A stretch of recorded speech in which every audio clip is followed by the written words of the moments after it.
Dimanche dernier à Lille, le marché de Oisem retrouve enfin des couleurs. Vêtements, chaussures, jouets. Après un mois d'interdiction, les commerces non alimentaires ont enfin réinvesti le parc-Vidéal. Comment allez-vous? Ça va. Alors, contente d'être revenue? Oui. Ça fait du bien? Ouais. Ah oui, ça fait du bien. Nous, ça nous fait du bien de vous revoir. Nous, ça nous a manqué. Ce matin, les clients se bousculent à nouveau, malgré le froid et la grisaille. C'est un soulagement. On retrouve enfin nos produits et tout ce qu'on cherche, quoi. Ça vous avait manqué? Beaucoup. Notre petit tour du dimanche, c'est sacré. La grande halle du 19e siècle, principale attraction du lieu, a presque retrouvé son visage habituel. Une pesto et une reine? Ça va être mangé de suite. Ça ramène plein de monde sous les halles, ça fait vivre. C'est un dimanche presque normal. C'est quand même super bien, ça fait plaisir. Bonjour messieurs dames. Qu'est-ce qu'il fallait de beau? C'est le renouveau du marché d'Oisem. Ça y est, on est reparti, on sent que l'ambiance revient, même si les métrages sont diminués pour un peu la distanciation. Ça y est, on retrouve notre marché de Oisem toutes les semaines, quoi. C'est un rendez-vous incontournable de la ville lilloise. Les halles de Oisem sont une institution depuis plus d'un siècle. Chaque dimanche, jusqu'à 20 000 personnes s'y croisent. Chaud, chaud, chaud devant! Mais cette année, avec la Covid, les commerçants ont perdu une bonne partie de leur chiffre d'affaires. Ils comptent désormais sur les fêtes de fin d'année pour se rattraper. Pour Noël, on va vendre un petit pain pistache cranberry sarrasin. Je peux vous le faire goûter? Et puis je viens prendre votre retour derrière. Ils sont boulangers, poissonniers, bouchers ou restaurateurs. Nouvelles recettes ou produits frais. Ça, c'est une pêche de 24 heures. Le produit, il est luisant, il est magnifique. Ils se sont retroussés les manches à l'approche des fêtes. Allez, elle est chaude là, la bonne pizza bien noire! Nous avons passé 10 jours à leur côté en plein confinement.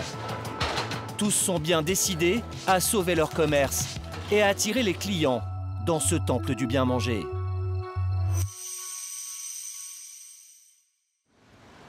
« 6 h du matin, alors que le quartier populaire de Oisem dort encore, Philippe Vignoble est déjà sur le pont. Il doit garer son camion de 13 tonnes pour le marché dominical. Mais aujourd'hui, on lui a imposé un nouvel emplacement. D'habitude, on est là. Et à cause cette saloperie de virus, la préfecture elle trouve qu'il y a trop de monde dans cette rue-là, donc on décale tous d'un peu. Et donc il faut que mes roues arrière de camion arrivent ici. Et donc c'est une galère, Philippe? Bah oui, ils ont remis un poteau. Ah, je peux pas l'enlever, je sais pas comment je vais faire. Depuis le second confinement, les placiers ont pour consigne d'espacer le plus possible les commerçants. Pour ce vendeur de poulet qui, depuis 35 ans, se gare chaque semaine au même endroit,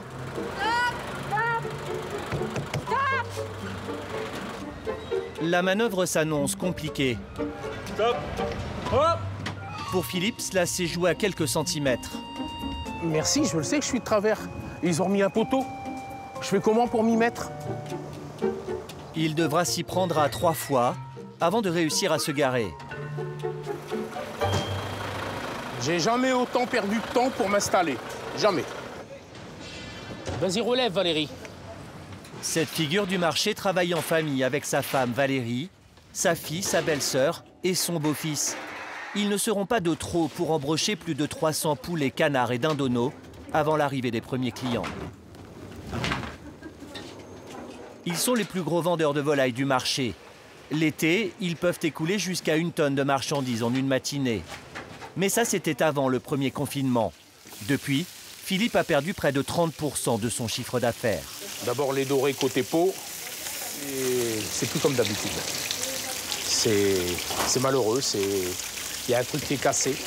En espérant que ça revienne une fois que ce virus y soit terminé, j'espère le plus vite possible, mais il y a quelque chose de cassé. Avec seulement une soixantaine de commerçants alimentaires autorisés à déballer, contre 450 d'habitude, le marché est loin d'avoir son dynamisme habituel. Ceux installés sous les halles, juste en face de la place, ne sont pas les moins impactés. Ça, c'est nickel. Ça, c'est nickel. Patrick Doucet, le boulanger, est déjà au travail depuis 4 heures du matin. Ouais. Tiens, Pauline, tu veux bien me rebouger le petit maïs, là, s'il te plaît? Le remettre plus devant. C'est gourmand, quoi.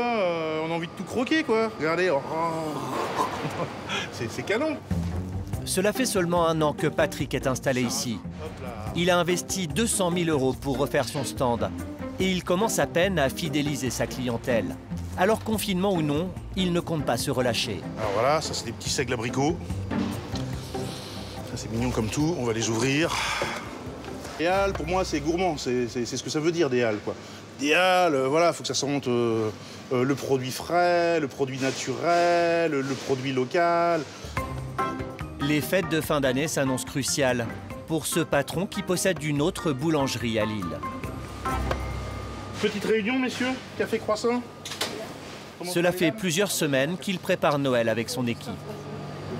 Noël, par exemple, c'est ce qui nous... Exactement, Ludo. C'est ce qui nous représente toute l'année, quoi. Donc on ne peut pas se rater, vu la situation. Je pense que cette année, Noël, économiquement, il ne faut pas partir dans des trucs complètement farfelus. Cette année, les gens, ils veulent du bonheur, du plaisir, ils veulent se lâcher, quoi. Ils veulent un truc simple, mais que ça soit bon, simple, mais bon. Pour ne pas se rater, Patrick mise sur l'incontournable bûche.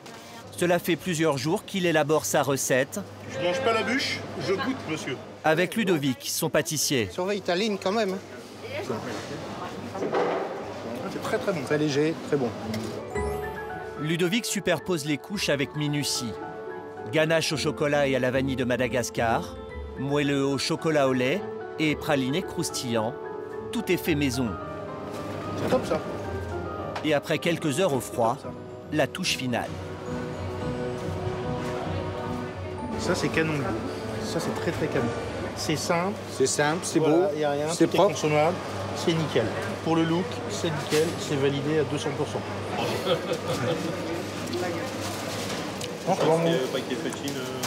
Ça, avec une petite bulle bien fraîche, voilà. Et c'est limite remboursé par la Sécu, ça. C'est anti-Covid, ça. Patrick garde le sourire, bien que le confinement lui ait fait perdre 20% de son chiffre d'affaires. Mais il compte sur ce grand classique pour booster ses ventes d'ici Noël. On a fait une petite dégustation de pain. Là, on est en train de travailler sur une bûche pour Noël. Est-ce qu'on peut vous la faire goûter? Oui, pourquoi pas. D'accord. Ouais, je valide. Les biscuits au milieu amènent de la douceur, non? C'est vraiment très très bon. Bah, ça fait super plaisir, voilà. Je veux dire, on est en période difficile, c'est le confinement, c'est le Covid. Mais là, voilà, monsieur, c'est la plus belle réponse qu'il puisse donner. Mais ça vous donne envie de vous appliquer, quoi. Je veux dire, voilà. Merci, monsieur. Je vous en prie. Merci beaucoup. Merci. Bonne journée, bon appétit. Bon. Mais dans ce contexte, la concurrence promet d'être rude entre commerçants durant les prochaines semaines. Sous les halles, pas moins de 3 bouchers se partagent le marché. Si l'étal de Grégory Delassus se démarque des autres depuis 9 ans, c'est parce qu'il est le seul à élever lui-même ses bêtes. Voilà, 12,23 € s'il vous plaît. Mon métier de base, c'est éleveur. Éleveur d'animaux, donc ça change de la ferme, mais c'est bien, je suis au contact des clients. C'est moi qui viens vers les clients, quoi. Il partage sa semaine entre le marché de Oisem et le petit village de Moustier-en-Fagne, situé à 2 heures de Lille. C'est ici qu'il possède une exploitation de 80 hectares. Il y élève en plein air plus de 200 moutons, cochons et vaches. Tu veux donner la fourche? Allez, sors tes muscles. En temps normal, Grégory travaille beaucoup avec les restaurateurs de la région. Mais ceci étant toujours fermé, il ne peut compter que sur son stand au marché pour gagner sa vie. Aujourd'hui, il va devoir sacrifier une partie de son troupeau de moutons pour tenter d'augmenter ses ventes. Ouais, on va devoir les pousser, Antoine. Toi, tu vas les appeler quand même pour motiver les premières. Et nous, on pousse derrière. Pour l'occasion, ils ont sorti les grands moyens. Quad, tracteur et son épouse au volant du pick-up. À droite, Antoine, à droite! La barrière n'aura pas beaucoup d'effet pour ces moutons sauteurs. À droite, avance, Marie! Grégory va finalement parvenir à isoler une quinzaine de bêtes. Vas-y, c'est bien, vas-y, allez. Allez, Coco, là. Toi, tu vas mettre du rescue sur leur petit nez, d'accord? C'est un anti-stress.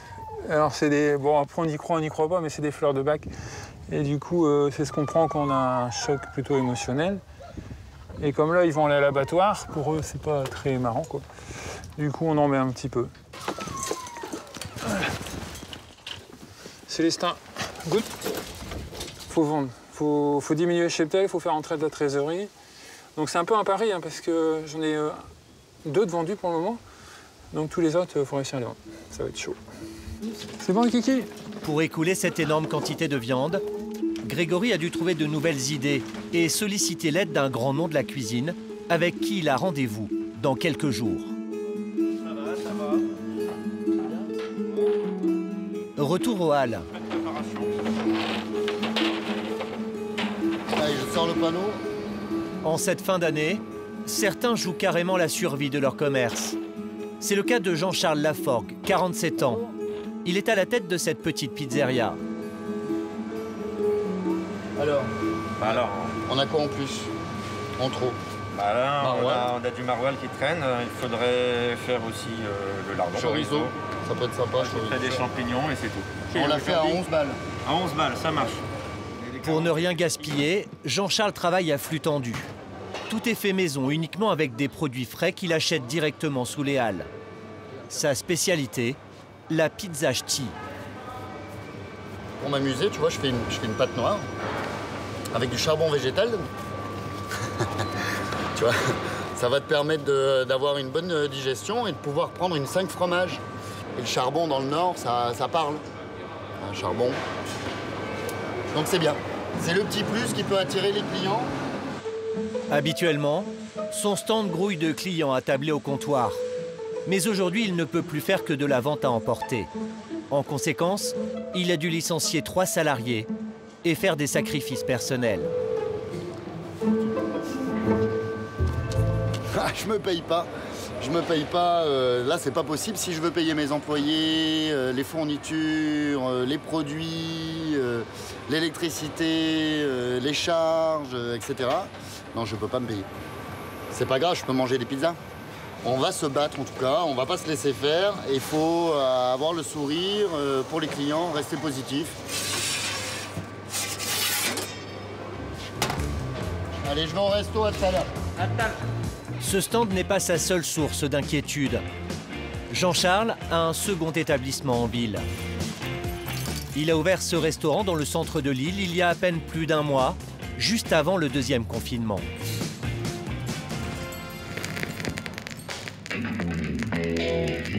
Alors qu'il avait de grandes ambitions, il a dû tout repenser en un temps record.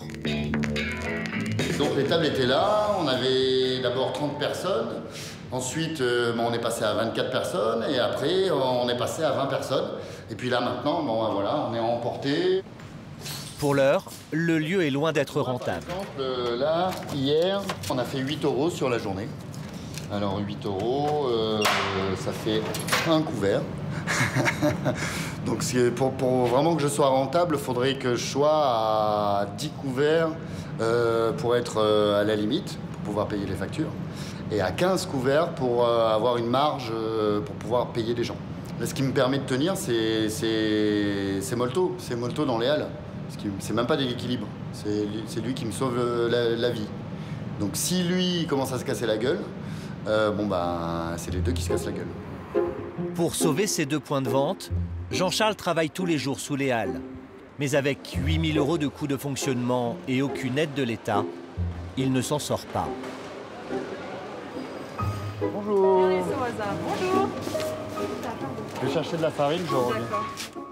Heureusement, pour tenir le coup, il peut compter sur la solidarité entre commerçants. SAS et en crédit, s'il te plaît. Du coup, Jean-Charles, vous payez pas?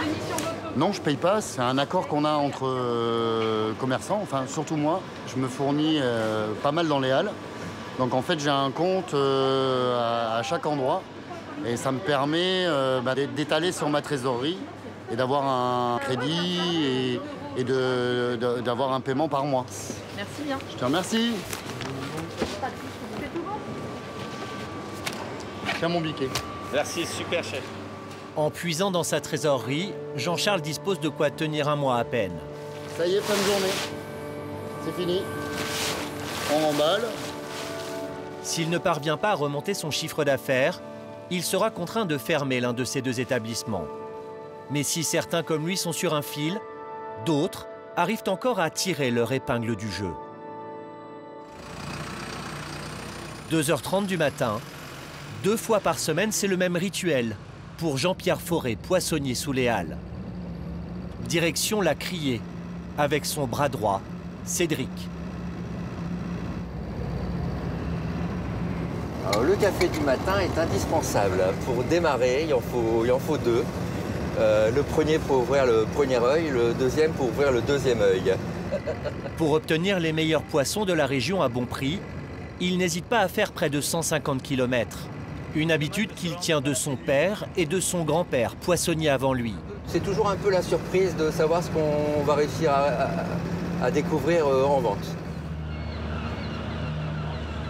C'est à Boulogne-sur-Mer, le premier port de pêche en France, que Jean-Pierre vient se fournir en marchandises. 380 000 tonnes de poissons y sont vendues chaque année. Ah oui, ça c'est le hareng. Le hareng. C'est les beans de hareng. Ils sont superbes. Ah, ils sont magnifiques. Hein. Merci. Ce matin, la pêche a été bonne. Il y a une belle morue là, Cédric. Oh là là là là là là là, ça c'est... Ça, la belle... Cédric, la dorade, elle est magnifique. Ouais. Hein, ah, c'est superbe. Hein. Mais c'est sur un autre produit que Jean-Pierre fonde tous ses espoirs, à quelques semaines des fêtes. Ah, il y a les coquilles là-bas. La coquille Saint-Jacques, le produit phare de la saison. C'est impératif qu'on fasse une belle saison de coquilles, parce que c'est le petit plus. On fidélise un peu notre clientèle avec la coquille Saint-Jacques. Début de semaine, elle a été très chère, c'était difficile. On va voir, ça sera la surprise. Pour obtenir la marchandise qu'il souhaite, Jean-Pierre va devoir affronter les autres poissonniers dans la salle des ventes. Ça va bien? Les arrivages sont ici depuis toujours attribués aux enchères. Sauf que désormais, à la Criée, plus personne ne crie. Pour décrocher un lot, il suffit d'appuyer sur un bouton. C'est parti. Trop tôt, le tarif n'est pas intéressant. Trop tard, un concurrent risque de remporter la mise. C'est un moment stressant, oui, c'est vrai, parce que quand il n'y a pas beaucoup de beaux produits, il ne faut pas hésiter à appuyer avant tout le monde, quitte à mettre un peu plus cher. Et celui qui a pu le premier qui a l'enchère. Les produits défilent les uns après les autres sur ces tableaux électroniques. Jean-Pierre est bien décidé à obtenir les coquilles Saint-Jacques. Pour l'instant, le prix il baisse un peu et je vais appuyer d'ici peu. Voilà, c'est moi qui l'ai. Il a tout de suite raflé la mise, mais il s'est peut-être un peu laissé emporter. Avec Cédric, son employé, ils repartent avec 1 tonne de Saint-Jacques qu'ils devront revendre le lendemain. Et voilà, il faut tout vendre maintenant. Reste à savoir si les clients seront au rendez-vous, car pour obtenir ces fruits de mer... Allez, on est parti. Il a tout de même investi 3 600 € qu'il va lui falloir désormais récupérer sur le marché. Le lendemain, c'est Grégory, le boucher, que nous retrouvons. Et Lille est endormi. Ouais, c'est calme. Ah. Il a rendez-vous dans le Vieux-Lille. Pour l'aider à écouler sa viande de mouton, il s'est offert les services d'un chef. Et pas n'importe lequel. Florent Laden, ancien candidat de Top Chef. Le restaurant est devenu un marché, mais on a quand même laissé la cuisine. En temps normal, Florent achète la viande de Grégory pour son restaurant. Mais avec cette nouvelle fermeture imposée, le chef ne peut plus faire travailler son fournisseur. Il a tout de même voulu lui donner un coup de pouce en lui montrant une recette que Grégory pourra vendre sous les Halles. Je vais mettre un petit peu de piment fermenté aussi là-dedans, tu vas voir, c'est vraiment cool. Au menu, brochette de kefta à l'huile de piment. Thym, poireau, taillé très finement. J'en remets un petit peu, qu'est-ce que t'en penses? C'est vital, à mes yeux, de s'entraider en ce moment. Si on le fait pas maintenant, on le fera jamais. On a une situation qui est vraiment inédite. Mais on sortira de ça et on sortira plus fort. Et la façon d'en sortir plus fort, c'est d'être encore là tous ensemble après.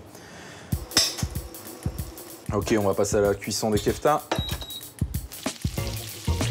Pour soutenir Grégory jusqu'au bout, Florent va lui faire profiter de sa renommée.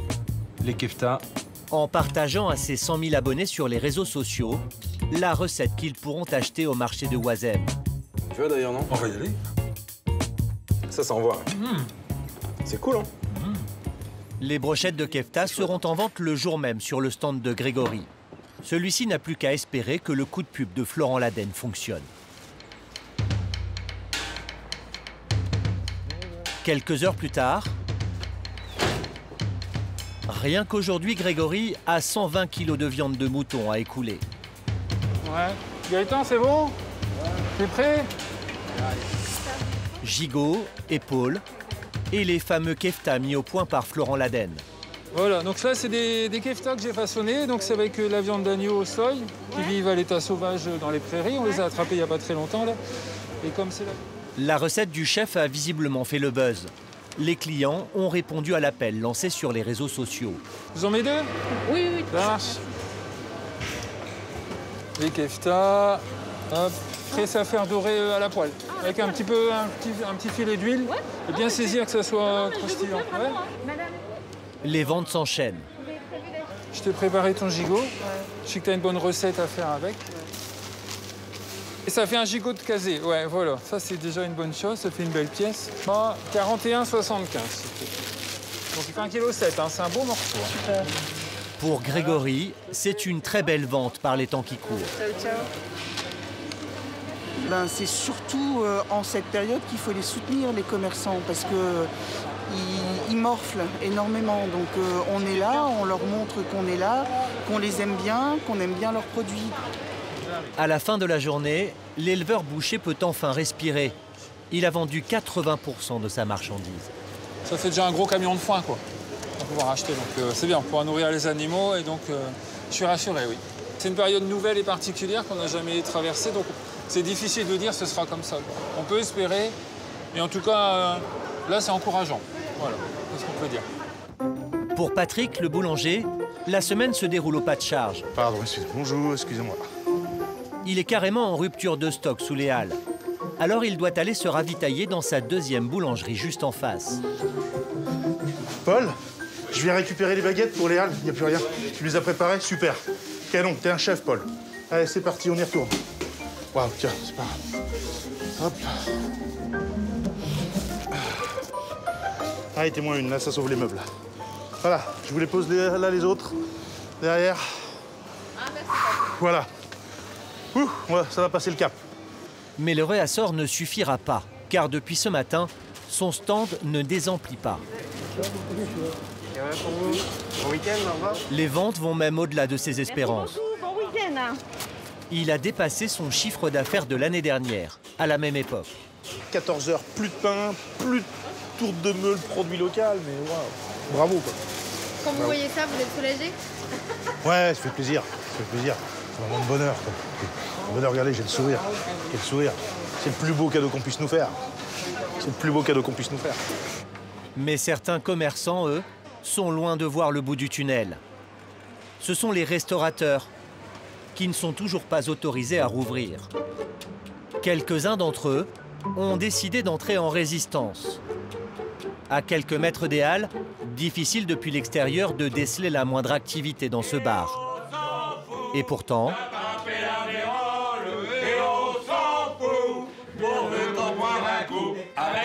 Ce midi, une dizaine d'amis ont enfreint la loi en se donnant rendez-vous pour un déjeuner